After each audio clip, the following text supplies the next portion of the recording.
Hello everyone, question number 13 exercise 1.7 का divide the sum of -13/5 and 12/7 by the product of -31/7 and -1/2। ध्यान से देखिएगा, आपको डिवाइड करना है, लेकिन किसको डिवाइड करना है? Sum of this two rational numbers by the product of this two rational number. Divide करना है इन दोनों के सम को, और किससे डिवाइड करना है? इन दोनों के प्रोडक्ट से। तो हम क्या करेंगे, सबसे पहले सम निकाल लेंगे, sum of this and this rational number. तो हम क्या लिख सकते हैं, यहाँ पे सीधा लिख लेते हैं, सम इक्वल टू -13/5 और +12/7। अब देखिए, आप दोनों का डिनोमिनेटर डिफरेंट है, तो आपको एलसीएम लेना पड़ेगा। एलसीएम 35 हो जाएगा। यहाँ हो जाएगा आपका -13 इंटू कोसेंट से मल्टीप्लाई कर दीजिए, इसे डिवाइड करोगे तो कोसेंट 7 आएगा, तो 7 से न्यूमरेटर को हम मल्टीप्लाई कर देते हैं, प्लस यहाँ आपका हो जाएगा न्यूमरेटर 12 है और इंटू इसका कोसेंट आएगा 5। ठीक है, तो इसको सॉल्व कीजिएगा तो यहाँ पे हो जाएगा -91 और +60/35, यानी कि टोटल हमारा निकल के आया -31/35। अब इसमें से इसको माइनस करोगे, बड़ा नंबर ये है माइनस वाला, तो माइनस के साथ ही 31 रह जाएगा। अब हमें प्रोडक्ट निकालना है। ठीक है, प्रोडक्ट निकालेंगे हम किन दोनों का? Product equal to -31/7 into -1/2। तो क्या बन जाएगा? ये माइनस माइनस प्लस हो जाएगा 31/14। ठीक है, अब हमें इस सम को डिवाइड करना है इस प्रोडक्ट से। ठीक है ना, क्वेश्चन समझ में आ रहा है आपको? तो चलिए डिवाइड करते हैं। -31/35 हमने सम लिख दिया, और डिवाइडेड बाई 31/14, यानी कि प्रोडक्ट हमने लिख दिया। अब हम इसे लिख सकते हैं -31/35 इंटू 14 इसका रेसिप्रोकल 31। अब इससे ये कैंसिल हो जाएगा, और ये 7 से 2 टाइम्स में और ये 5 टाइम्स में। तो आंसर क्या निकल के आया? -2/5। क्लियर? चलिए, थोड़ा ध्यान से करना है कि आपको 4 रैशनल नंबर्स दिए गए हैं, इसमें से 2 का आपको सम निकालना है। पहले इन दोनों का सम निकालेंगे, फिर इन दोनों का प्रोडक्ट निकालना है, और उसके बाद सम को प्रोडक्ट से डिवाइड करना है। ठीक है, क्वेश्चन नंबर 13 कर रहे हैं हम लोग, एक्सरसाइज 1.7 का। आर.डी. शर्मा की बुक से कर रहे हैं, और क्लास 8 की बुक है ये। ठीक है, चलिए अब क्वेश्चन नंबर 14 पे आते हैं।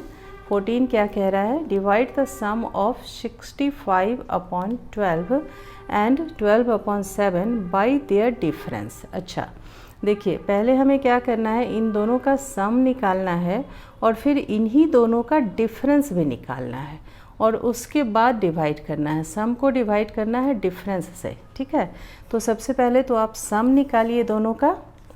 ये क्वेश्चन थोड़ा सा लंबा होगा, कोई बात नहीं, सावधानी से करना है आपको। सम इक्वल टू हम क्या करेंगे, 65/12 और +12/7। ठीक है, इन दोनों का एलसीएम हो जाएगा 84। ठीक है, यहाँ पे हो जाएगा आपका 65 इंटू 7 और प्लस यहाँ हो जाएगा 12 इंटू 12। ये तो आप समझ पा रहे होंगे, क्योंकि पहले कई बार मैंने समझाया है कि डिनोमिनेटर से आप एलसीएम को डिवाइड करते हैं, जो कोसेंट आता है उससे आपको न्यूमरेटर को मल्टीप्लाई करना है। हर बार मैंने समझाया है, आई थिंक अब समझाने की ज़रूरत नहीं है, अब तो आप एक्सपर्ट हो गए होंगे। तो चलिए फिर आगे बढ़ते हैं। ये हम मल्टीप्लाई करेंगे, तो यहाँ हमें मिलेगा 7 5 जा 35 का 5 रख लीजिए, और 7 6 जा 42 + 3 45 455 हो गया, और इधर हो जाएगा 12 इंटू 12 का स्क्वायर होता है 144/84। आंसर क्या निकल के आया? आंसर नहीं, मतलब सॉल्यूशन इसका सॉल्व किया तो 400 और 100 500 और 50 40 99 हो जाएगा 599/84। ठीक है, ये हमारे पास सम निकल के आ गया। अब हमें क्या करना है, इन्हीं दोनों का डिफरेंस निकालना है। तो चलिए डिफरेंस भी निकालते हैं हम। डिफरेंस इक्वल टू हो जाएगा, सेम चीज़ है तो सेम प्रोसेस आपको रिपीट कर देना है, केवल बीच में माइनस का साइन देना है यहाँ पर, अपॉन में 7 हो जाएगा, यहाँ पे 84 हो गया और यहाँ 65 इंटू 7 माइनस 12 इंटू 12 हमने सारे रिपीट कर दिए। अब आंसर यहाँ पे सॉल्यूशन हो जाएगा 455 माइनस 144 अपॉन में 84। ये माइनस करने पे क्या निकल के आएगा, 55 में से 44 माइनस किया तो 11 बच गया और 400 में से 100 किया तो 311 अपॉन में 84। अब हमें क्या करना है, एक्चुअली तो हमें डिवाइड करना है ना, divide the sum of this by their difference. तो सम हमारे पास ये निकल के आया है और डिफरेंस ये निकल के आया है, तो डिवाइड कीजिए यहाँ पे 599 अपॉन में 84 और डिवाइडेड बाई हम सीधा यहाँ पे रेसिप्रोकल लिख देते हैं, जगह नहीं है हमारे पास, आप समझ ही जाएंगे, चलिए कर ही देते हैं। डिवाइडेड बाई 311 अपॉन में 84, ठीक है। अब आप इसको लिख सकते हो 599 अपॉन 84 इंटू 84 अपॉन में 311, ठीक है। अब ये कैंसिल हो जाएगा और ये कैंसिल नहीं होगा, इसलिए आंसर आपका हो जाएगा 599 अपॉन में 311। बस यही आपका आंसर है, ठीक है, समझ आ गया। चलिए लास्ट क्वेश्चन है, इस एक्सरसाइज का लास्ट क्वेश्चन है, क्वेश्चन नंबर 15। इसके बाद ये एक्सरसाइज कंप्लीट हो जाएगी। 15th नंबर क्वेश्चन में क्या है, if 24 trousers of equal size can be prepared in 54 metres of cloth. अच्छा, 54 मीटर्स ऑफ क्लॉथ में 24 ट्राउजर्स प्रिपेयर होते हैं, ठीक है। What length of cloth is required for each trouser. आपको लेंथ ऑफ क्लॉथ निकालना है ईच ट्राउजर के लिए, यानी एक ट्राउजर बनाने में कितने लेंथ लगते हैं कपड़े के। तो टोटल जो है आपका 54 मीटर, इसको नंबर ऑफ ट्राउजर से डिवाइड कर देंगे 24, तो यही तो हो जाएगा हमारा length of cloth each trouser के लिए, होगा ना।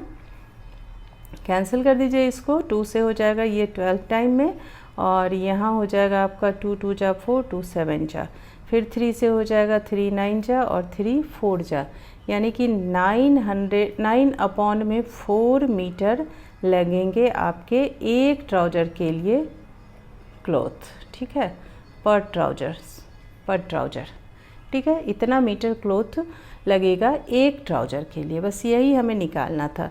24 ट्राउजर्स के लिए 54 मीटर्स लग रहे हैं, तो 1 ट्राउजर के लिए हम 54 को डिवाइड कर देंगे 24 से, तो हमें मिल जाएगा 9/4 मीटर पर ट्राउजर लेंथ क्लॉथ का, ठीक है।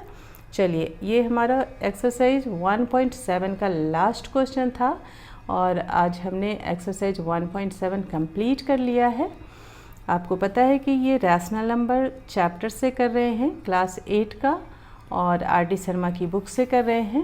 एक्सरसाइज 1.7 के लास्ट क्वेश्चन थे आज, 13, 14, 15 सारे हमने कंप्लीट कर लिए। इसके साथ ही एक्सरसाइज 1.7 भी कंप्लीट हो गया। अब किसी नए टॉपिक के साथ नए वीडियो में मिलेंगे फिर से, तब तक के लिए अपना ध्यान रखिए।